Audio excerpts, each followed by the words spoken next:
ជំរាបសួរប្រិយមិត្តសួស្តីអ្នកទាំងអស់គ្នាថ្ងៃនេះខ្ញុំនឹងណែនាំអ្នកទាំងអស់គ្នាអំពីការតម្លើង Ubuntu server នៅលើ Oracle VirtualBox ប៉ុន្តែមុននឹងយើងទៅតម្លើងយើងគួរណាចូលទៅកាន់ ubuntu.com ដើម្បី download file ISO របស់វាយើងចូលទៅកាន់ website វាហើយយើងទៅកាន់ download Ubuntu យើងទៅ tab server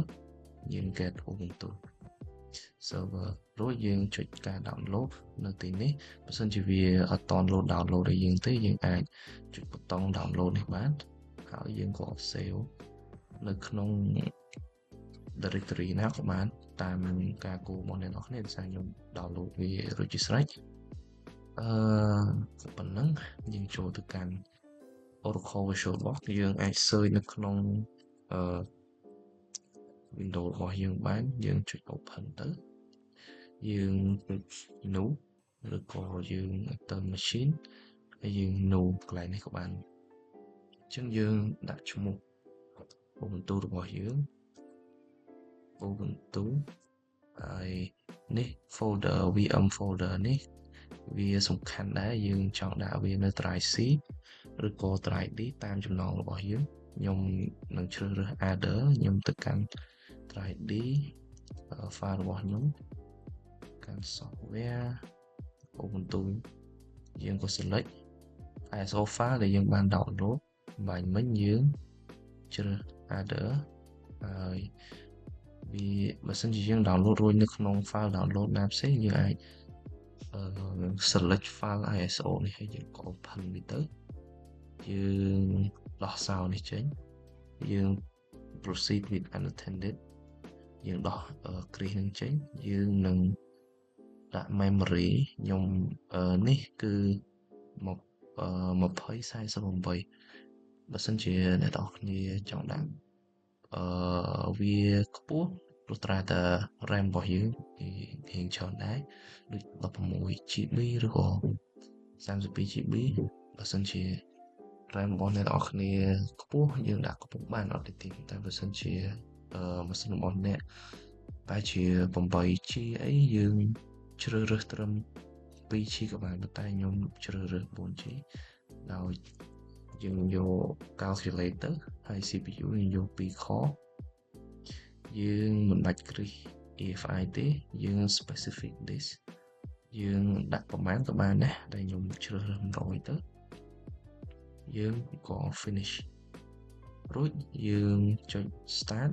ឬក៏យើងមើលស្ដាំវាហើយយើង start ហើយយើងចុច power ទៅ start ទៅបាទ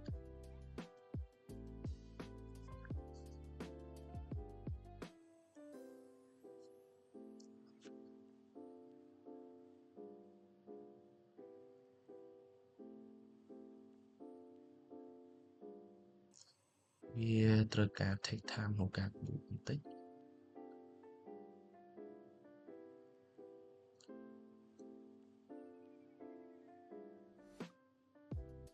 យើងអាចប្រើ cursor របស់យើង up down យើងវាយយើងចុច enter វាក៏ចូលឬក៏វាយើងអាចរុំនេះបន្តិច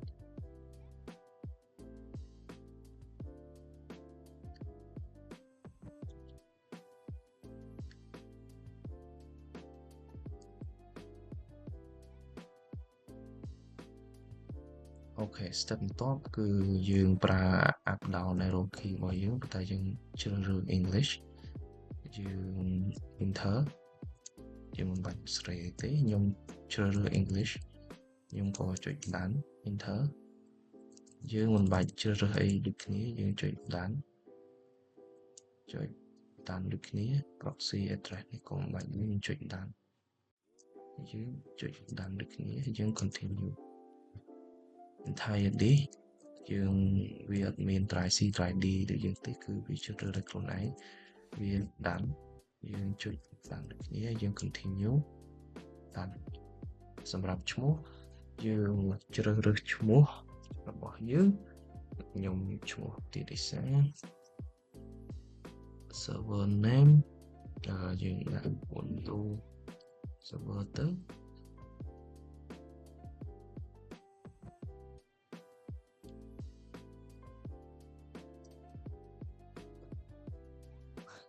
យើងវាយ password វាយឈ្មោះ server របស់យើងក៏ដាក់យើងមិនបាច់ enable Ubuntu Pro ទេវាសម្រាប់ enterprise ទេយើងចុច continue យើងត្រូវការ install OpenSSH server ដោយចុច space យើងចុច tab ក៏បានយើងចុច arrow key បានហើយយើងចុចដាំយើងអានេះជា feature របស់វាទេយើងមិនបាច់ធ្វើការ download ទេយើង up down arrow key យើងចុចដាំហើយយើងចាំវាមកសន្ទុះដើម្បី install system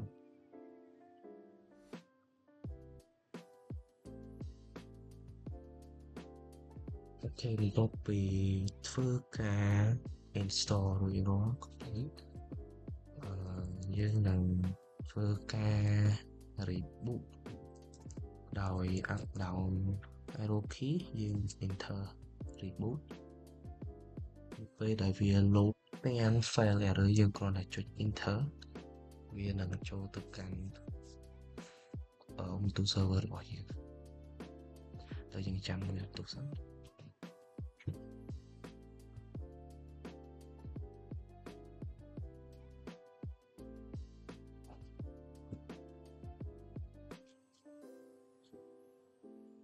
អូខេបន្ទាប់ពីយើង install វារួចរាល់វាត្រូវការយើងវាយ user login ឈ្មោះរបស់យើងហើយយើងវាយ password enter បន្ទាប់ពីការធ្វើការ install រួចរាល់យើងអាចវាយ command មួយចំនួនបើសិនជាយើងចង់ឲ្យវា clear ផ្ទាំងរបស់យើងវាយ command clear enter បើសិនជាយើងចង់ដឹងថាយើងជានរណាគេយើងវាយ command មួយ OMI sorry OMI yep command បន្ទាប់គឺ pwd គឺ Racing Working Directory គឺប្រាប់ពី directory យើងនៅឯណា currently យើងនៅ /home/tisa ឈ្មោះរបស់យើងបន្ទាប់មកយើងត្រូវការវាយ command update package sudo របស់យើងហើយវាយ sudo update គឺវាធ្វើការ update package របស់យើងបាទយើងរួចវាត្រូវការ password របស់យើង sudo នឹងគឺជា super user ឬក៏ជា administrator ដូចទៅក្នុង Windows របស់យើងដូចគ្នាយើងវាយ password យើងចុច enter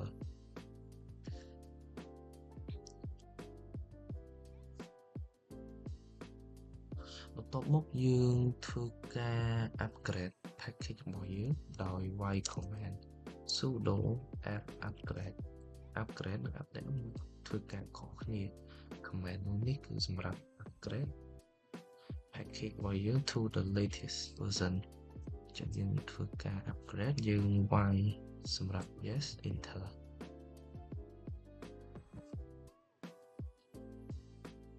វានឹងធ្វើការ upgrade package របស់យើង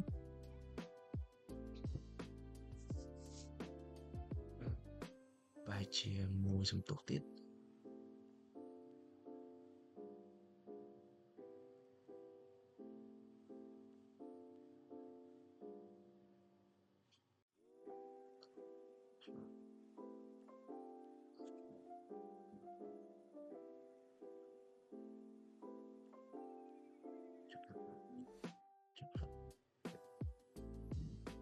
អូខេនៅពេលដែលយើងធ្វើការ download រួចរាល់វានឹងចេញផ្ទាំងមួយនេះយើងធ្វើការ clear វាដោយសារតែ command នៅក្នុង terminal យើងគឺច្រើនយើងពិបាកមើលcommand មួយទៀតគឺធ្វើការបង្កើត file touch យើងឧទាហរណ៍ថា demo.php សម្រាប់ command នេះគឺសម្រាប់ create file text យើង enter ហើយសម្រាប់ដែលយើងចង់មើលថាយើងមានអ្វីខ្លះនៅក្នុង directory យើងវាយ ls listing list long text list long text អញ្ចឹងយើងមាន demo.txt យើងអាចធ្វើ print string នៅក្នុង terminal របស់យើងដោយវាយ echo យើង single quote ក៏បាន double quote ក៏បាន hello world អូខេគឺសម្រាប់ print string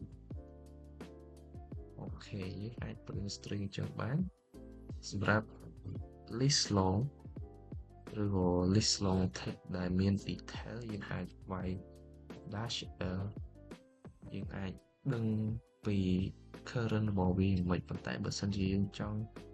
ឲ្យវា read as human គឺយើងអាចវាយ ls dash h គឺយើងអាច read វាជា human បានហើយបើសិនជាយើងចង់ធ្វើការ create folder ណាមួយយើងអាចប្រើ command folder mkdir make directory យើងឧទាហរណ៍ចង់បង្កើត folder មួយនេះ create folder យើង list មើលបើសិនជាវាជាតិចវាមិនអាចចេញពណ៌ color ដូច folder ទេអញ្ចឹងវីដេអូខ្ញុំមានតែប៉ុណ្្នឹងអរគុណសម្រាប់ការទស្សនា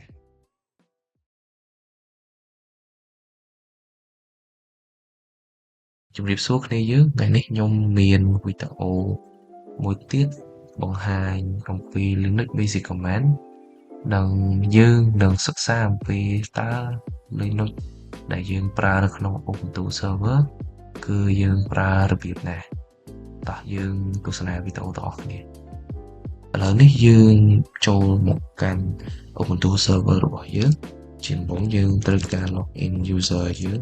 ឈ្មោះ user របស់យើងវាយ password អូខេនៅពេលដែលយើង login successful ហើយ command មួយដែលយើងចង់ clear ផ្ទាំងនៅ Ubuntu របស់យើងគឺវាយ clear គឺវាបានចុះចោលនៅអ្វីនៅលើ terminal របស់យើងចូលទៅចំណុចទី1ដែលសំខាន់ជាងគេ file and directory navigation command ទី1គឺ pwd print working directory គឺបានន័យថា print working directory command មួយនេះប្រាប់យើងថាយើងនៅក្នុង Linux file system វាពិតជាសំខាន់ដោយសារតែ Linux វាជា folder base ហើយបើសិនជាយើងដឹងថាយើងនៅទីតាំងមួយណាវាអាចជួយយើងជៀសវាងក្នុងការបង្កើតmistake ផ្សេងៗដែលយើងមិនគួរណាបង្កើតបើសិនជាយើង enter យើងនឹងឃើញថាយើងនៅទីតាំងមួយណា command បន្ទាប់គឺ list file ls នៅពេលដែលយើង list មកcurrent folder ដែលយើងកំពុងតែ current directory ដែលយើងកំពុងតែ working ជាមួយហ្នឹងគឺមាន demo txt យើងមាន folder យើងមាន test.txt ផ្សេងlist មានជាសុំតោះនៅពេលដែលយើងវាយ command -l គឺវា list raw detail អ្វីទាំងអស់នៅក្នុង directory របស់យើងតែបើសិនជាយើងចង់បានបែបhuman reader ls-nh វា print បែប human reader យើងដែលមានគ្រប់មានfile permission អីផ្សេងៗនៅក្នុងនោះឥឡូវយើងបន្តដល់ចំណុចនេះទេខ្ញុំចង់និយាយទៅចំណុចនោះទេឥឡូវយើងធ្វើការ clear យើង command បន្ទាប់គឺ cd គឺ change directory បើសិនជាយើងចង់ change ទៅ directory ណាមួយនៅក្នុង terminal នៅក្នុង directory របស់យើងវាយ cd រួចយើង slash ឧទាហរណ៍ etc គឺយើង ls គឺនៅក្នុង folder ហ្នឹងមានប៉ុណ្នេះ file និង folder change directory គឺយើងផ្លាស់ប្ដូរពី directory មួយពី folder មួយទៅ folder មួយទៀត បើសិនជាយើងចង់ថយក្រោយទៅ back មួយ level យើងអាចសរសេរ cd យើងសុំ click មួយ cd space dot dot គឺយើងបានវិលត្រឡប់ទៅកាន់ directory ដើមរបស់យើងអូខេនៅពេលដែលយើង ls យើងមើលដឹងថាយើងស្ថិតនៅក្នុង folder មួយនេះគឺជាស្រ័យនៅពេលដែលយើង cd dot dot ហើយយើងក៏បានវិលត្រឡប់មកកាន់root folder ឧទាហរណ៍ថាខ្ញុំចង់ទៅកាន់ root folder change directory ទៅ root folder ដោយវាយ command cd change directory front slash គឺយើងផ្លាស់ប្ដូរពី current folder ដែលយើងកំពុងធ្វើការផ្លាស់ប្ដូរទៅកាន់ root folder ទៅពេលយើងយើងមាន folder ផ្សេងៗនៅក្នុង root folder អូខេចំណុចបន្ទាប់ខ្ញុំចង់លើកឡើងគឺ file operation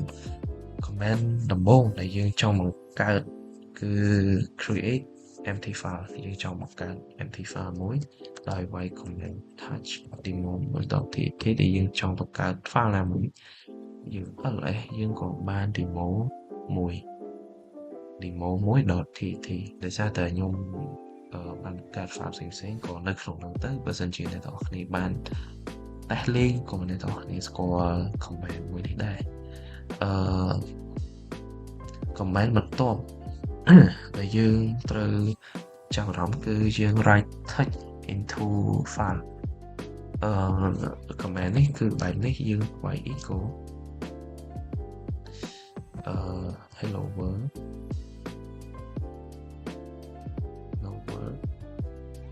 sorry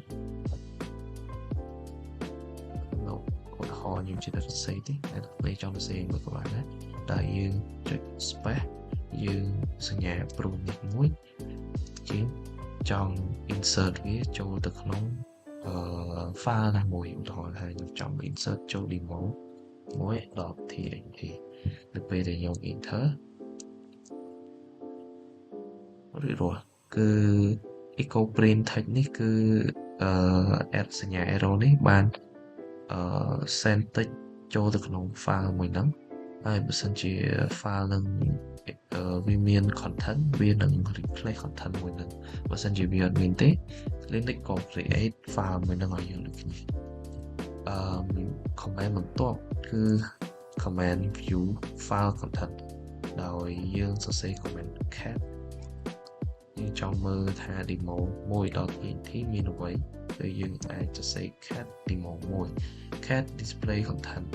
របស់ file directory របស់ file របស់យើងហើយវានឹង view អ្វីដែលមាននៅក្នុង file ហ្នឹងដែលយើង enter មកយើងមានអ្វីដែលយើងបានសរសេរនៅខាងលើហ្នឹងយើងចង់ដឹងថា file ដែលខ្ញុំបានបង្កើតហ្នឹងមានឬអត់គឺយើងអាចធ្វើដូចគ្នា demo.txt គឺមានហើយបើសិនជាយើងចង់ copy ឥឡូវcat 1.txt គឺ hello ហើយ hello បើសិនជាយើងជាស្រ័យ command បន្ទាប់គឺយើង copy file ដោយយើងសរសេរ cp copy យើង source ដែលយើងចង់ copy គឺ demo.txt ទៅកាន់ source មួយទៀត file មួយទៀតគឺ demo.txt ពេលដែលយើង enter រួចរាល់យើងចង់ដឹងថា file មួយហ្នឹងពិតជា copy ទៅមែនអត់គឺយើងអាចសរសេរ cat ដោយ view file មួយហ្នឹង demo.txt ចុច enter គឺពិតជា copy content override យើង replace វាមែនហើយយើងធ្វើការ clear បើសិនជាយើងចង់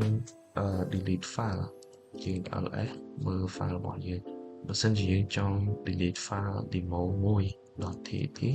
យើងអាចសរសេរ command យើងអាចសរសេរ rm demo 1.txt យើង delete រួចមកបើសិនជាយើងចង់បញ្ជាក់គឺយើងអាច ls អូខេយើងបាន delete demo 1.txt រួចរាល់ okចំណុចបន្ទាប់គឺខ្ញុំចង់និយាយអំពី directory operation command ដំបូងនៅក្នុង directory operation គឺ create directory ដោយ mkdir ជា command ដែលយើងត្រូវសិក្សា mkdir មានន័យថា make directory វាបង្កើត new folder ថ្មីឲ្យយើងដែលវាពិតជាសំខាន់នៅពេលដែលយើងចង់organize ការងាររបស់យើងឧទាហរណ៍ថាយើងចង់បង្កើត folder student ឧទាហរណ៍មួយយើងអូខេយើងបានបង្កើត folder student មួយបើសិនជាយើងចង់ remove directory empty directory យើងអាចឥឡូវយើងrm យើងសរសេរ command rmdir student ដោយសារតាមបែបនេះយើងបង្កើត folder student គ្មាន file គ្មានអ្វីនៅក្នុង folder មួយនោះទេ rmdir remove only empty folder យើង enter យើង ls អូខេ folder ហ្នឹងបានទៅបាត់ហើយដោយសារតែខ្ញុំមាន folder su35 folder មួយទៀតខ្ញុំធ្វើការ change directory cd su35 យើង ls មើលអូខេនៅក្នុង folder ហ្នឹងអត់មានអ្វីនោះទេអញ្ចឹងយើងធ្វើការបង្កើត touch test.kt មួយទៀតយើងធ្វើការបញ្ចូលទិន្នន័យខ្លះអូខេប៉ុន្តែមុននឹងយើងចូលយើង ls មួយមកអូខេយើង comment echo hello this is យើង check this is testing ចូលទៅតាមតែយើងចុច tab enter យើង cat test.kt អូខេយើងមាន text នៅក្នុងហ្នឹងយើងមានទិន្នន័យនៅក្នុងហ្នឹងយើងចង់ទៅកាន់ previous folder របស់យើង cd.dot យើង ls អូខេបើសិនជាយើងចង់ remove directory អ្វីទាំងអស់បើសិនជាវាមានទិន្នន័យនៅក្នុងនោះដែរតែយើងចង់លុបវាដោយយើងសរសេរ comment rm ឥឡូវខ្ញុំsorry ខ្ញុំចង់តេស្តឲ្យយើងប្រើ remove directory su35 នៅពេលដែលយើងលុបវាគឺ directory វាមិន empty នោះទេវានៅមាន file ក្នុងនោះប៉ុន្តែបើសិនជាយើងចង់ remove វាដោយអត់ចង់ឲ្យវាមាន warning យើងចង់ remove វាទៅយើងមាន command មួយគឺយើងសង្កេតមួយ rm -r មួយនេះគឺបានន័យថា recursive វាប្រាប់ Linux ទៅ delete folder និងអ្វី file អ្វីៗទាំងអស់នៅក្នុង folder ហ្នឹងវាពិតជាខ្លាំងមែនទែនបើសិនជាយើងចង់លុប folder ឬក៏ទិន្នន័យរបស់យើងនៅក្នុង folder ណាមួយឬក៏ directory ណាមួយយើងចង់លុប folder su35 អត់មាន message ទេនៅពេលដែលយើងលុបfolder ហ្នឹងបានលុបពិតមែនអូខេចំណុចបន្ទាប់ដែលខ្ញុំចង់បង្ហាញគឺ system information យើងអាចវាយ command whomi បើសិនជាយើងចង់ show current user របស់យើងគឺ whomi user របស់ខ្ញុំគឺទីអ៊ីសាឈ្មោះរបស់ខ្ញុំ command command មួយទៀតគឺ hostname តែយើងចង់ show hostname របស់យើងចង់ identify server នៅក្នុង network របស់យើងអាចចុច enter hostname របស់ខ្ញុំគឺ UB server command មួយទៀតគឺ df-h គឺយើងចង់បង្ហាញ this usage របស់យើងគឺ this usage របស់យើងបើសិនជាអ្នកទាំងអស់គ្នាចង់ដឹងព័ត៌មាន this របស់យើងចំណុចបន្ទាប់ command បន្ទាប់គឺ free-h គឺយើងចង់ check memory usage របស់យើង enter memory របស់ខ្ញុំនៅសល់ 3.4 GB command បន្ទាប់ខ្ញុំសូម clean មួយសិន top enter វាស្តៀងទៅនឹង task manager របស់យើងដែរបើសិនជាអ្នកទាំងអស់គ្នាចង់មើល CPU ចង់មើល memory មើលផ្សេងៗអ្នកទាំងអស់គ្នាអាចវាយ command top វាពិតជា useful បើសិនជាអ្នកទាំងអស់គ្នា trong đừng thà active save vì thực cảnh mình ta và sân thì trong exit với dương chuẩn khiếu cứ exit trong nói bằng tốt là dùng trong hai nhà đọc này cứ text processing and search command 4 là dùng trong hai nhà đọc này cứ command grab này dương search đượcក្នុងfile យើងចង់ search យក whole text ណាមួយយើងទៅដូចជាឈ្មោះអីផ្សេងៗឧទាហរណ៍ថាយើងចង់ search មើលអ្វីមួយដល់ខ្ញុំសុំមើល file របស់យើងសិន demo គឺយើងមានអ្វីយ៉ាងអូខេឧទាហរណ៍ថាខ្ញុំចង់ search ឈ្មោះអ្វីមួយដូច grab ឈ្មោះអក្សរ word អូខេចាំមើលទៅមួយទៀតគឺ destination របស់យើង demo.txt គឺមាន hello world អក្សរក្រហមដែលវាបាន highlight ឲ្យយើង command បន្ទាប់គឺ wc នឹងបានន័យថា word count យើងចង់ count អក្សរ text នៅក្នុង file មួយឧទាហរណ៍ថាយើងចង់ count demo.txt មានតែប៉ុណ្្នឹងទៅខ្ញុំក៏អត់ដឹងដូចគ្នាcomment មួយទៀតគឺយើងចង់ sort file content ឧទាហរណ៍ថាយើងចង់ sort គឺ sort ឥឡូវយើង cat demo thì យើងចង់ sort វា sort demo txt អូខេគឺដែលយើងធ្វើការ sort សិនយើងចង់ sort វាបែបalphabetically វាធ្វើឲ្យយើង clean list ឬក៏ data set ហ្នឹងអូខេចំណុចបន្ទាប់ដែលខ្ញុំចង់បង្ហាញបន្តិចទៀតនោះគឺ network command ខ្ញុំមាន command មួយគឺបើសិនជាយើងចង់តេស្ត network connectivity របស់យើងដោយវាយ command ping ឧទាហរណ៍យើងចង់ ping ទៅកាន់ Google គឺយើងធ្វើការ ping វាបានបើសិនជានៅក្នុង Windows ក៏យើងអាចសរសេរចំបានដែរប៉ុន្តែវាអត់អាច run រហូតចឹងដូចUbuntu បានទេបើសិនជាយើងចង់ចាក់ចេញពីតេស្ត network ហ្នឹងគឺយើងអាចចុច Ctrl C គឺយើងបានចាក់ចេញយើងធ្វើការ clear វា command ចុងក្រោយនោះគឺ show IP address ដោយយើងវាយ command IP addr IP address បាន show IP address របស់យើងដោយសារតែខ្ញុំអត់បាន set វានោះទេវាធ្វើការ set របស់យើងset Ubuntu ឲ្យខ្ញុំគឺ IP របស់ខ្ញុំមានខ្ញុំអត់មានបើកទេអញ្ចឹងវាពិបាកមើលតិចប៉ុន្តែនៅពេលដែលអ្នកនរគ្នាវាយ command IP address ក៏អ្នកនរគ្នាអាចឃើញនៅត្រង់ចំណុចទី2យើងមើល inet ចំណុច IP របស់ខ្ញុំគឺ 10.0.2.65/24 ដោយ command របស់ខ្ញុំបង្ហាញអ្នកនរគ្នាមានតែប៉ុណ្្នឹងcomment ផ្សេងខ្ញុំនឹងបង្ហាញនៅវីដេអូក្រោយនេះជា basic comment ដែលខ្ញុំបង្ហាញអ្នកនរគ្នាបានតែប៉ុណ្្នឹងអរគុណសម្រាប់ការទស្សនា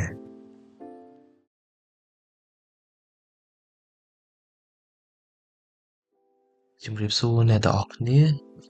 ថ្ងៃនេះខ្ញុំនឹងបង្ហាញអ្នកនរគ្នាអំពីការ enable SSH នៅលើ Ubuntu server អូខេឥឡូវជាដំបូងយើងសូមចូល login ចូលទៅកាន់ server របស់យើង enter រួចរាល់ចំណុចបន្ទាប់គឺយើងត្រូវ update package របស់យើងដោយវាយ command sudo apt update enter យើងបញ្ចូល password វាកំពុងតែដំណើរការបន្តិចអូខេចំណុចបន្ទាប់គឺយើង install SSH server របស់យើងដោយវាយ command sudo apt install -y open ssh-server យើង enter dương trong vi một plate vì nâng load ở dưới bạn ok rồi dương clear trong nói tiếp với nó cứ dương enable ssh survey command đặt rơi chúng tổ nó cứ sudo system ctl enable dash now ssh ok dương enable rồiបន្ទាប់មកយើងអាចឆែក status របស់វាបានដោយវា command sudo system ctl status ssh enterខ្ញុំនិយាយខុស sudo system ctl status ssh អូខេយើងបានឃើញវា active បើសិនជាយើងឃើញ inactive យើងគ្នាយើងអាចវា command sudo system ctl enable now ssh អូខេយើងចង់ exit វាដោយចុចkey q យើង clear វាអូខេចំណុចទី3បើសិនជាយើងចង់ឲ្យ ssh វាយើង enable firewall វាដោយវា command sudo ufw allow ssh អូខេយើង clear យើងធ្វើការឆែក IP របស់យើងដោយវា command IP នេះ enter IP របស់ខ្ញុំនៅខាងនេះនោះគឺ127.0.1 ប៉ុន្តែបើសិនជាអ្នកនរគ្នាគឺខុសពីហ្នឹងចំណុចមួយទៀតដោយយើងត្រូវចាប់អារម្មណ៍នោះគឺខ្ញុំធ្វើតាមវិធី port forwarding ដោយនៅក្នុង network របស់យើងចូលទៅកាន់ machine ចូលទៅកាន់ setting យើងចូលទៅកាន់ tab network យើងមើល network adapter របស់យើង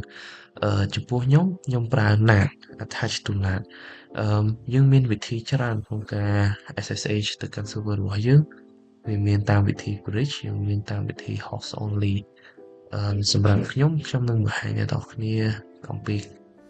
យើង SSH តាម NAT នៅក្នុងម៉ាស៊ីនរបស់យើងធ្វើ port forward ដោយយើង set rule នៅវាមួយដោយយើងចុច new យើងចូល rename វា SSH rule យើងបង្កើតដូចខ្ញុំអញ្ចឹងទៅយើងទៅ host port យើងផ្ដល់វាលេខ22ផ្ដល់ឲ្យវាលេខ22ដូចគ្នាអូខេអញ្ចឹងខ្ញុំបានធ្វើ port forward រួចរាល់យើងធ្វើការ test របស់គ្នាដោយចូល cmd ហើយយើងធ្វើ SSH ដោយវា command SSH ឈ្មោះ username server របស់យើង add IP របស់យើងគឺ IP របស់ខ្ញុំ 127.0.0.1 enter វាតម្រូវឲ្យយើងវា password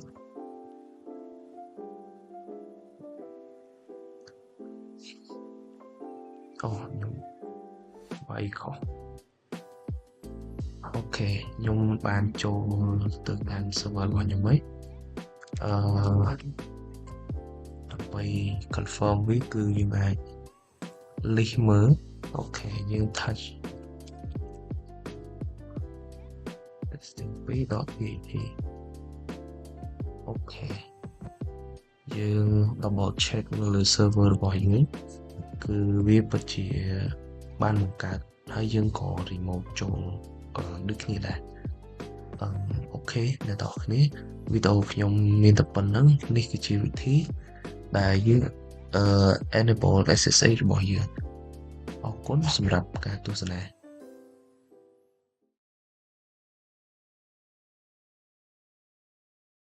ជំរាបសួរនិងសួស្តីប្រិយមិត្តថ្ងៃនេះខ្ញុំមានវីដេអូដែលខ្ញុំបង្ហាញពី command សម្រាប់ត្រួតពិនិត្យ hardware និង system control ផ្សេងការប្រមូល command សំខាន់សម្រាប់ត្រួតពិនិត្យ hardware system resource និង system control នៅលើ Linux ពី CPU RAM storage រហូតដល់ network និងផ្សេងទៀតជាដំបូងបើសិនជាយើងចង់បង្ហាញ CPU architecture core ឬក៏ thread ផ្សេងយើងអាចសរសេរ command ls cpu enter នេះវាក៏បានបង្ហាញទៅតាមនឹងដែរបើសិនជាអ្នកនរគ្នា user Linux OS ឬក៏អីផ្សេងហើយជាអ្នកនរគ្នាអាច scroll បានមើលអញ្ចឹងមើល detail របស់វាខ្ញុំមានការឆែកទៅលើ RAM memory command បង្ហាញបើសិនជាយើងចង់បង្ហាញ RAM usage ជាប្រភេទ human readable អីផ្សេងយើងអាចវាយ command free -sa ប៉ុន្តែមុននឹងចូលទៅខ្ញុំបង្ហាញ command មួយទៀតទាក់ទងអំពី real time CPU usage គឺ command htop ប៉ុន្តែបើសិនជាអ្នកនរគ្នាមិនទាន់បាន install ទេយើង sudo apt install htop នេះមួយយើងវាយ password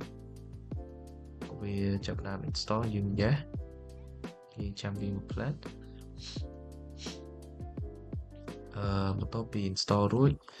យើងវាយ command htop ដើម្បីបង្ហាញរាល់ detail វាស្តៀងទៅនឹង task manager របស់យើងដែលវាមាន PID មាន user មាន resource ផ្សេងCPU usage ស្តៀងទៅនឹង task manager ប៉ុន្តែបើសិនជាយើងចង់ចាក់ចេញវាយើងអាច control C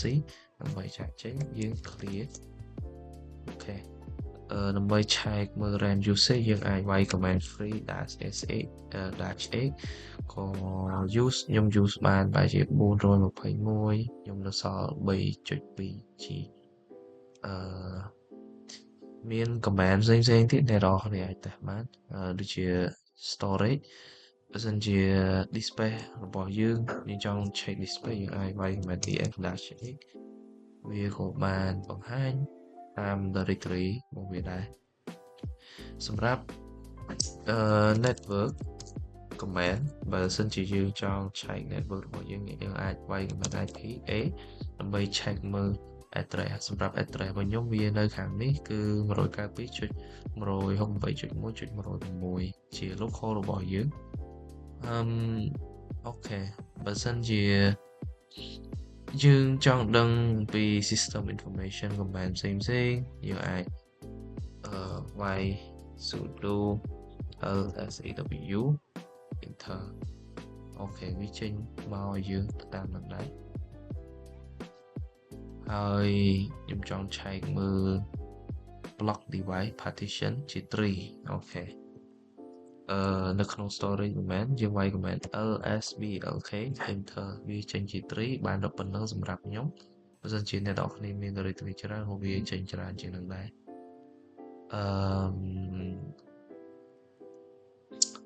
សម្រាប់ USB battery information អូខេយើងចង់ឆែកមើល USB device list ដែលវាយ command ls usb enter អូខេវាក៏ចេញ detail ឲ្យយើងទៅតាមនឹងដែរ process management ពិនិត្យ kill process ឧទាហរណ៍ថាយើងចង់ add task នៅលើ task manager របស់យើងនៅ Windows យើងអញ្ចឹងយើង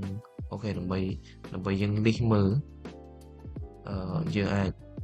វាយ htop ដើម្បីមើលយើងមាន PID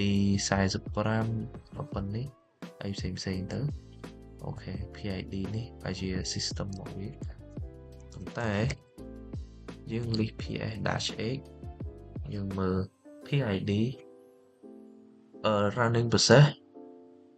ឬក៏យើងអាចវាយ command pasaux អូខេវាមានច្រើនប៉ុន្តែបើសិនជាយើងចង់ list ជា detail ដូចខ្ញុំវាយ ps-x វាចេញមកប៉ុណ្ណឹងបើសិនជាយើងចង់ kill process ហ្នឹងយើងអាច kill PID របស់វាឧទាហរណ៍យើងចង់ kill 4607យើងក៏វាយ4607បើសិនជាវាមានការ error អញ្ចឹងទៅយើង enter ទៅប៉ុន្តែខ្ញុំអត់ទាន់មាន error ទេបើសិនជាយើងចង់ force វាដោយដូចយើងមកស្ដាំ end task ដូចនៅខាង manager យើងដក9ឬក៏ -9 ដក clear PID របស់យើង PID ឧទាហរណ៍ថាយើងចង់kill 4607ទៅ enter ទៅរួចរាល់សម្រាប់ system shutdown ឬក៏ restart ផ្សេងយើងអាច sudo shutdown now sudo power off អីផ្សេងឥឡូវបើសិនជាយើងចង់ reboot យើងអាចឬក៏ restart sudo reboot ចឹងវា restart ពេលដែល restart ម៉ាស៊ីនរបស់យើងក៏ restart ទៅបាទអូខេយើងចាំមើលទៅអូខេ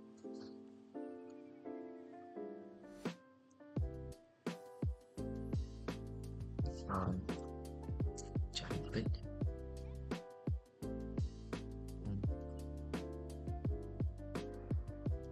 បើសិនជា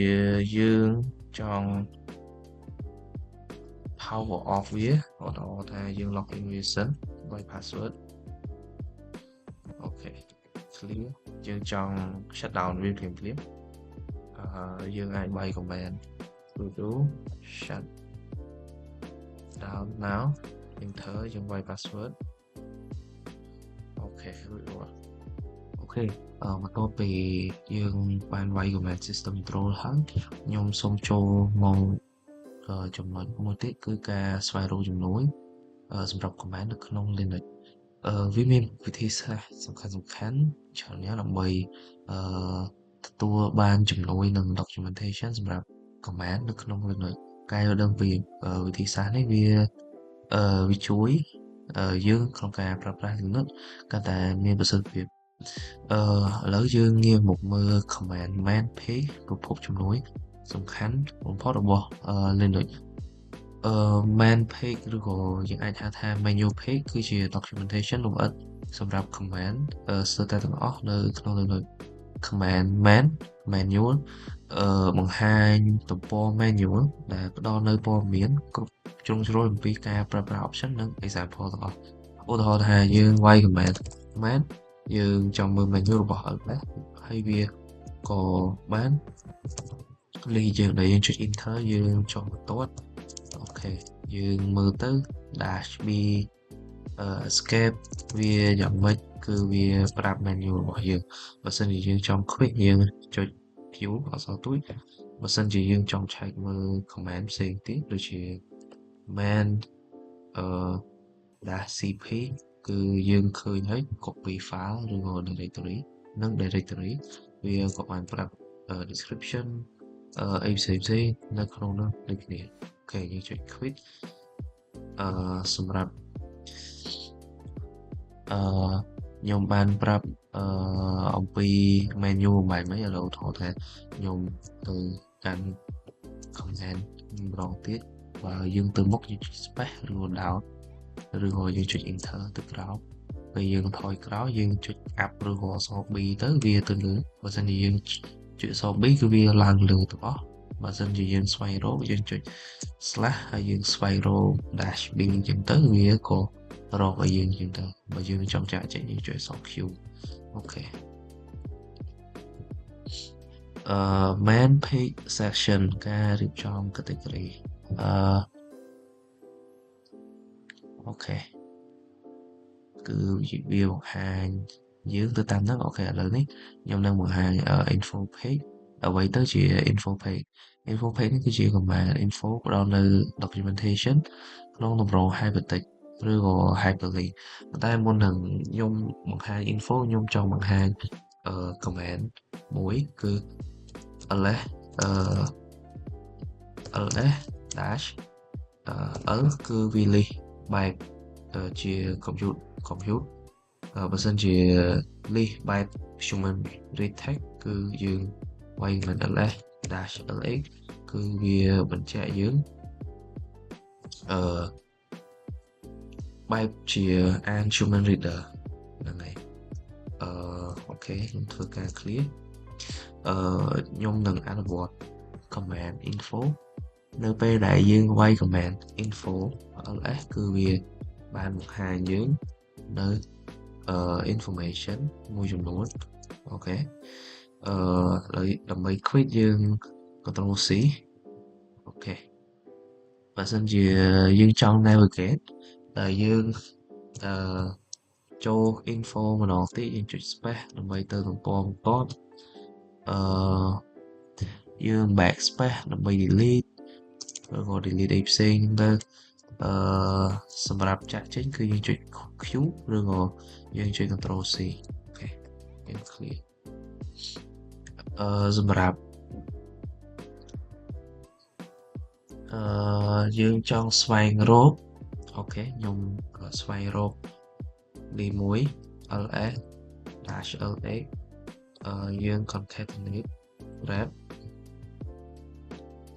ខ្ញុំសូមរក command ខាងនេះគឺនៅខាងក្រោមទេ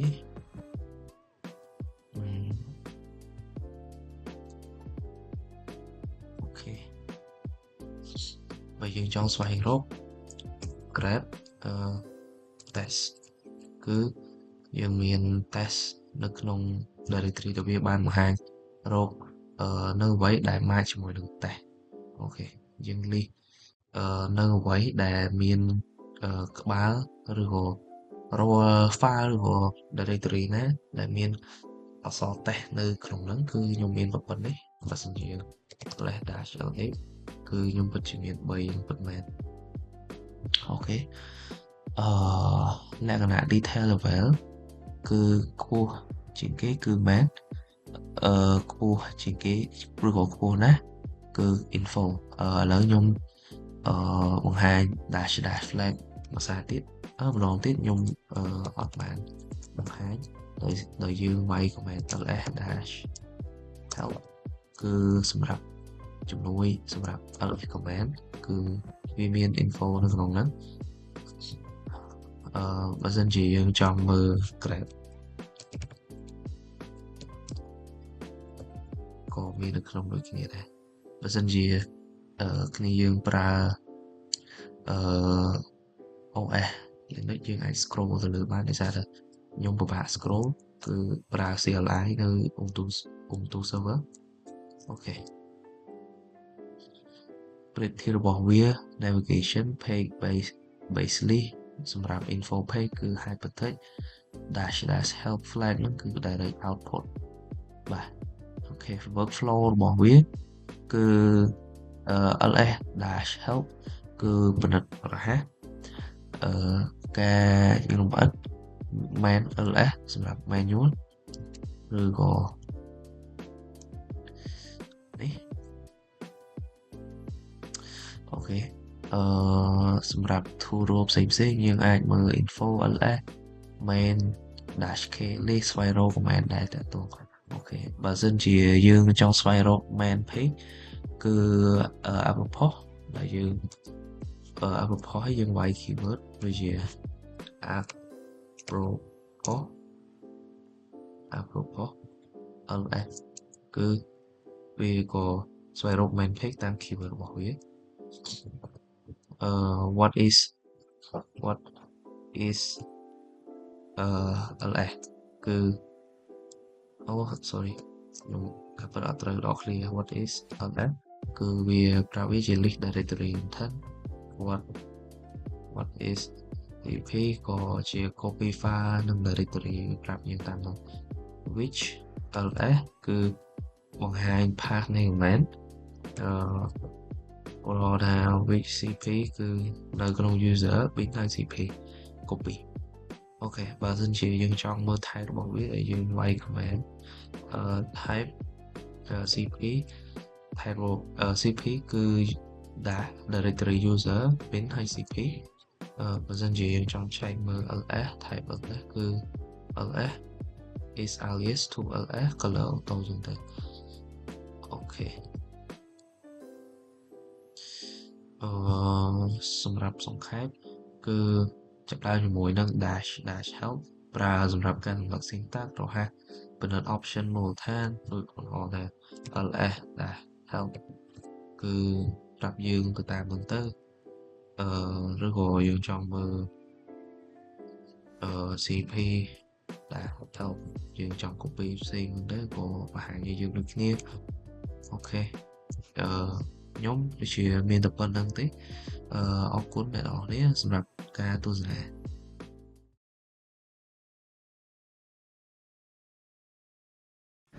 ជំរាបសួរលោកគ្រូនិងសួស្តីប្រិយមិត្តពេលនេះខ្ញុំនឹងបង្ហាញ Linux user management និង file version អូខេតោះយើងមើលការងាររបស់យើងទី1គឺយើងវាយ command ហួយបាយនិង pwd យើងវាយ command ហួយបាយដើម្បីឆែកយើងជារណាគីហើយ pwd PWD ដើម្បី print working directory រួចយើង clear ការងារបន្ទាប់នោះគឺយើង create user include home និង bash script អញ្ចឹងយើងអស់ទៅក្រោមយើង y command sudo user add យើង space .m .s/bin យើង /bash យើងបង្កើត user ឈ្មោះមេសាឬក៏ឈ្មោះអីក៏បានដែរយើង y password របស់ administrator របស់យើងមកក៏ប៉ុន្តែមុននឹងយើង log in ចូលទៅកាន់ user មេសាបានយើងបង្កើត password ឲ្យ user មេសាមួយសិនគឺ sudo pwd មេសា new password ហើយយើងក៏ y password ហើយ retype វាទៅយើង clear បន្ទាប់មកយើងចូលទៅកាន់ការងារយើងទៅគឺ switch ទៅកាន់ user ថ្មីនៅពេលដែលយើង y su មេសាយើងត្រូវ y password របស់យើងដើម្បីចូលហើយយើង cd / ទៅមកយើង y ការងារបន្ទាប់គឺ wmi ដើម្បីមើលហា user ថ្មីរបស់យើងគឺ wmi គឺមេសាបន្ទាប់មកយើង pwd ដើម្បីបង្ហាញពី home directory របស់យើងគឺ pwd home មេសាដូចគ្នាការងារបន្ទាប់នោះគឺយើងបង្កើត folder ថ្មីគឺ mkdir hr finance ហើយ accounting យើងក៏ enter យើងមើលការងារបន្ទាប់នោះគឺយើងបង្កើត folder ថ្មីរួចហើយយើងក៏ ls បង្ហាញអញ្ចឹងយើងក៏បង្ហាញ ls យើងបង្ហាញ folder របស់យើងការងារបន្ទាប់នោះគឺចេញទៅ user ដើមនៅពេលដែលយើងចេញ user ដើមយើងដោយសារតែយើងប្រើ SSH យើងអាច y command exit បានហើយយើងក៏ clear បង្ហាញ user list តាម command cat /etc/passwd ឬក៏ password យើង y command cat/etc/passwd អូខេយើងក៏មាន user មេសាអរគុណច្រើនសម្រាប់ការទស្សនា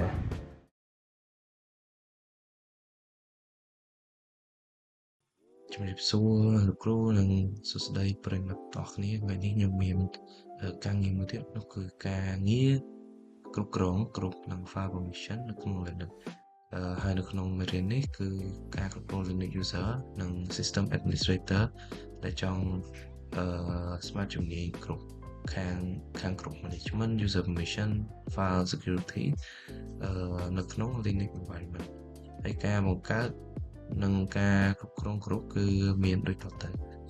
ដូចនៅក្នុង file ដែលខ្ញុំមាននៅក្នុងនោះប៉ុន្តែខ្ញុំមាន instruction មួយគឺការងារទី1នោះគឺយើង create group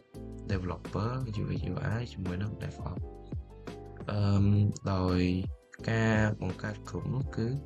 group អនុញ្ញាតឲ្យមានការគ្រប់គ្រងaccess ប្រកបដោយប្រសិទ្ធភាពដោយការរៀបចំ user ដែលមាន permission ស្តីគ្នាហើយបង្កើត group standard group system group ដែលមាន GID ជាក់លាក់និងកំណត់ custom group ID សម្រាប់ organization ការបង្កើត group គឺភាគច្រើន sudo group add developer ឬក៏ sudo group add ឈ្មោះ group របស់យើងគឺបង្កើតរួចរាល់ក៏ប៉ុន្តែយើងគួរណាបង្កើតដោយយើងអាចដាក់ ID ដែលយើងចង់បានបើសិនជាយើងមិនដាក់នោះទេគឺ Linux វានឹងបង្កើត ID ឲ្យយើងខ្លួនឯងហើយ .g គឺបើសិនជាយើងមិនដឹងថាវាជាអ្វីយើងអាច y command មួយនោះគឺ group add .clear space --help គឺនឹងប្រាប់យើងឲ្យថា .f ឬក៏.g .h ផ្សេងនោះគឺការងារវាធ្វើយ៉ាងម៉េចដោយ .g នោះគឺ GID use GID សម្រាប់ក្រុមថ្មីអូខេការងាររបស់យើងនោះគឺបង្កើតក្រុមដោយ y command sudo group add .g space ដល់ខ្ញុំឲ្យ ID 1500ទៅកាន់ developer រៀបរាប់យើងបង្កើតសម្រាប់គ្រប់ថ្មីមួយទៀតខ្ញុំឲ្យ ID 1600UX UI កើតខ្ញុំឲ្យ ID 1700ទៅកាន់ DevOps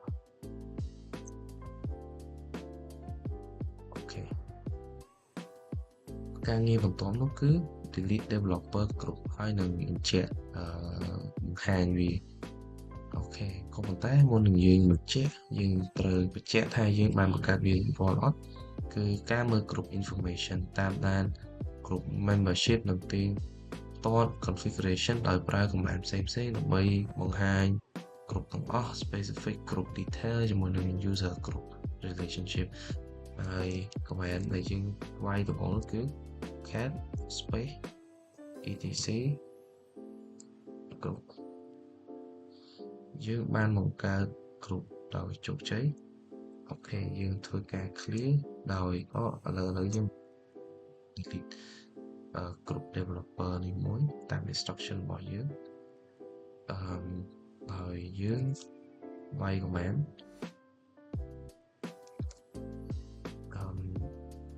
sudo group developer អូខេយើងបង្ហាញដោយ show យើងបានលុបបានពិតមែនអត់គឺយើងបានលុបពិតមែនអូខេឥឡូវយើង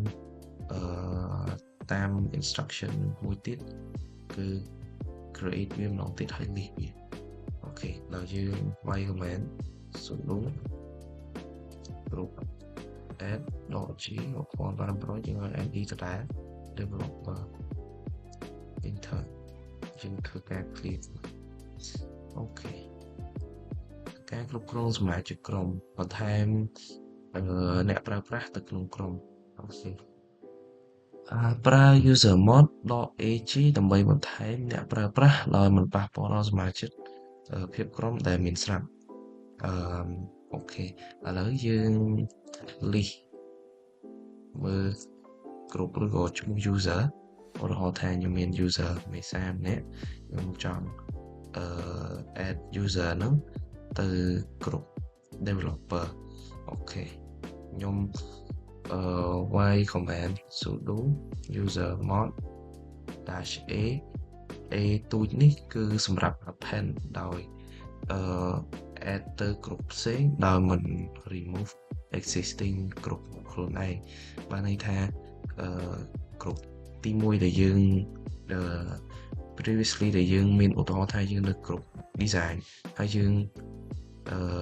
admin គាត់ add យើងទៅ group developer គឺ group design យើងនឹងគឺអត់បាត់ទេយើងមានសិទ្ធិនៅក្នុង group design ហើយសម្រាប់ G ធំនេះគឺ secondary group បាទ user mod ហើយ group name នោះគឺយើងចង់ដាក់ទៅ developer ហើយឈ្មោះ user របស់យើងអូខេរួចរាល់យើងអាច view ដោយ user មេសាគឺនៅក្នុង developer ហើយការស្វែងយកពី file permission file permission របស់យើងចង់បង្ហាញ clear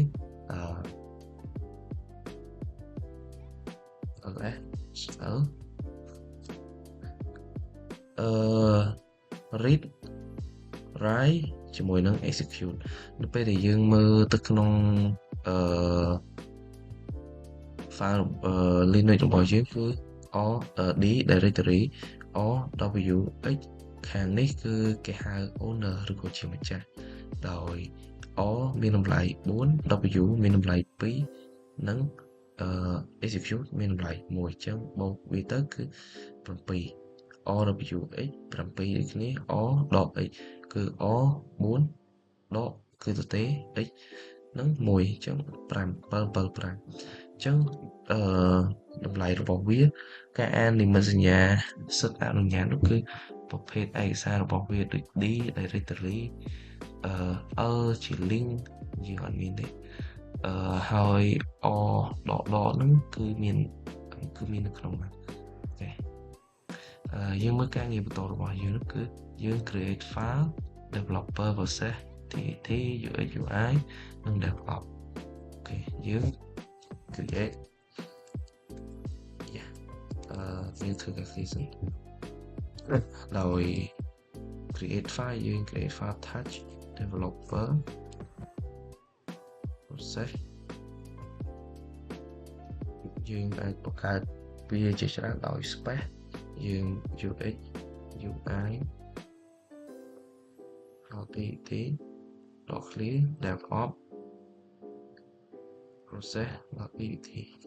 យើង enter LS ជាគឺយើងបានបង្កើត UX UI DevOps ជាមួយនឹង developer process តិចអូខេchange file permission to 755សម្រាប់ all text បើសិនជា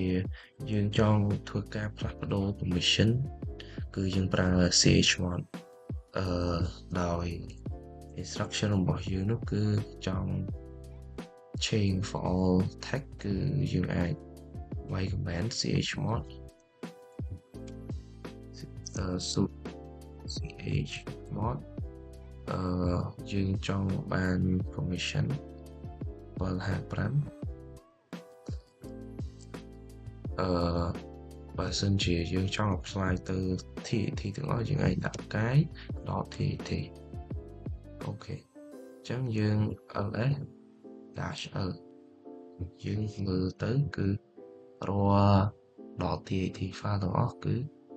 មាន permission ជា numeric គឺsorry គឺ read write execute read execute read execute បើយើងបូកបញ្ជាក់ទៅគឺ7 5 5ទាំងអស់រាល់text.txt រាល់ file txt ទាំងអស់អូខេហើយយើង list គឺយើង list រួចរាល់គ្រប់ developer ការងារទី8នោះគឺគ្រប់ developer ជាមួយនឹង UX UI មិនអាច access ទៅកាន់ DevOps គ្រប់អូខេអញ្ចឹងការផ្លាស់ប្ដូរ ownership ជាមួយនឹង chown ផ្លាស់ប្ដូរ ownership តែប៉ុណ្ណោះដោយវាយ command sudo chown ឈ្មោះ user របស់យើងហើយជាមួយនឹង file .txt បើសិនជាផ្លាស់ប្ដូរ owner ហើយជាមួយនឹង group យើងអាច sudo chown ហើយឈ្មោះ user ជាមួយនឹង group ហើយ file របស់យើងអូខេ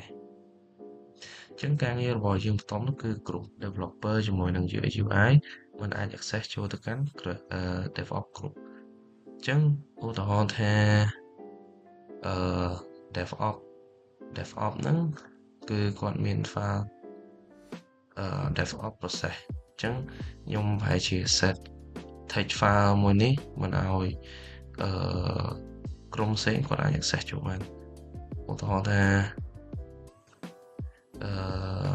អូខេឥឡូវយើងធ្វើបដូរ ownership ហ្នឹងទៅដោយវាយ command sudo chown ផ្លាស់ប្ដូរ owner ឧទាហរណ៍ថាខ្ញុំជា owner ទីទីសាឧទាហរណ៍ថាយើងមាន owner ជា root ឬក៏យើងដាក់ទីទីសាទៅក៏បានហើយ group របស់យើងគឺ DevOps ដែលយើងមិនចង់ឲ្យគេ access ចូលហើយ file text របស់យើងគឺ devops.process.txt យើង enter ហើយយើង change file permission មួយទៀតដោយខាងនេះសម្រាប់ owner o.x នេះសម្រាប់ group o.x នៅខាងចុងនេះសម្រាប់ other អញ្ចឹងយើង change permission វាទៅ750ដោយវាយ command sudo chmod 750ទៅ DevOps process.txt យើង ls -l ដោយ DevOps process ហ្នឹងគឺបាន access ចូលត្រឹមតែគ្រប់ DevOps owner គឺខ្ញុំទីទីសាហើយគឺ OX អូខេប៉ុណ្ណឹងសម្រាប់ clarify developer និង UI user មិនអាច access ចូលបានបាយមិញខ្ញុំបាន add user ម្នាក់ developer មេសាចូលទៅក្នុងក្រុម developer អញ្ចឹងយើងដើម្បីបញ្ជាក់ចង់មើលថា user គាត់ពិតជាមានយើងអាចវាយ command cat etc / group user មេសាគាត់នៅក្នុង group developer អញ្ចឹងយើង ធ្វើការផ្លាស់ប្ដូរuser ដោយវាយ comment space u មេសាអូខេអញ្ចឹងមេសាគាត់នៅក្នុងdirectory ទីទីសាអញ្ចឹងបើសិនជាគាត់ចង់ access ចូលទៅក្នុងfile DevOps យើងអាច list សាកលោកមើល DevOps